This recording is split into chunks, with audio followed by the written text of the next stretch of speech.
Allahabad high court ने फर्रुखाबाद के भाजपा सांसद मुकेश राजपूत को नोटिस जारी कर उनके चुनाव याचिका की वैधता को चुनौती दी है, जिसमें 21 अक्टूबर को होगी उस नोटिस का जवाब देना होगा। समाजवादी पार्टी प्रत्याशी डॉक्टर नवल किशोर शाक्य ने ये चुनौती दी है।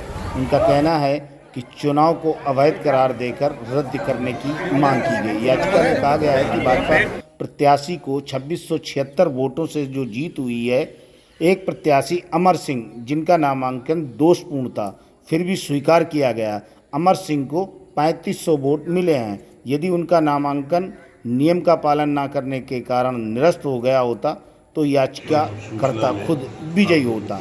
देखिए क्या बोल रहे हैं सांसद मुकेश राजपूत। आपके बीच में आया हूं कि जो हम लोगों को आज मैंने समाचार पत्रों के माध्यम से जो सूचना मिली है कि फर्रुखाबाद से भाजपा सांसद के चुनाव को चुनौती नोटिस, तो उसके संबंध में मैं जानकारी दे रहा हूं कि नोटिस मैंने जो वहाँ से वकील लोगों से पता किया है, जो हमारे जो वकील हैं उन्होंने सूचना दी है कि वो जो नोटिस है वो आपको पार्टी बना के कि साहब आपने चुनाव में धांधली वोट नहीं डालने दिए, जो ये मेरा इस पर ही कहना है कि समाजवादी पार्टी हो या कांग्रेस पार्टी हो या तृणमूल कांग्रेस हो या केजरीवाल हो, जो भी कांग्रेस है, कांग्रेस के सहयोगी दल जो लोकसभा के चुनाव में भारतीय जनता पार्टी से जो लड़ रहे थे, तो उन्होंने शुरू से ही लेके आज तक झूठ बोला।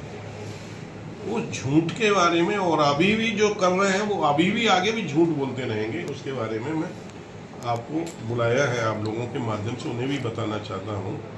सबसे पहले उन्होंने जैसे ही चुनाव प्रारंभ नहीं हुआ उससे पहले कहा कि मोदी जी इस बार आएंगे तो वो संविधान को बदल देंगे, आरक्षण को समाप्त कर देंगे और हमारी सरकार आएगी।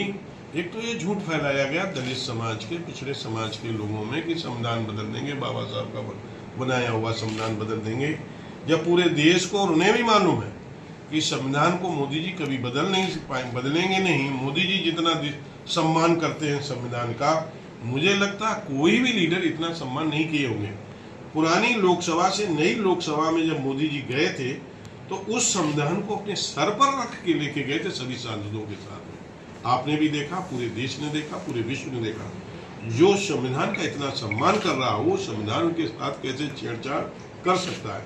और मोदी जी ने 10 साल में संविधान के साथ में कोई छेड़छाड़ नहीं की, उसे ठीक करने का कहीं किसी के सुझाव, और वो भी लोकसभा में बहुमत के आधार पर, सबकी सहमत के आधार पर। बहुत सी चीजें ऐसी रही, कांग्रेस के सहयोगी दल विरोध में जरूर रहे, लेकिन कुछ ऐसे मुद्दे रहे जहां कांग्रेस के सहयोगी दलों ने भी उसमें हमारा सहयोग किया, संविधान में संशोधन करने के लिए आवश्यकता कुछ चीजों ने उन्होंने विरोध भी किया।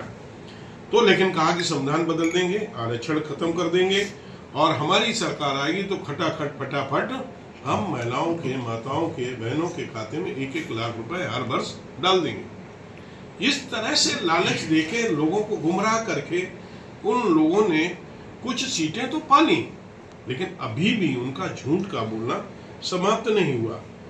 और ये आप देखिएगा कि किस तरह से आप पूरे चुनाव में, अखिलेश जी जब चुनाव हो गया, चुनाव के होने के बाद जब वोटिंग का समय आया तब अखिलेश जी बयान दे रहे हैं कि समाजवादी पार्टी के लोग, ये सरकार जो है मतगणना में धांधली करेगी तो हमारे समाजवादी पार्टी के लोग डंडे कट्टे लेके जाए।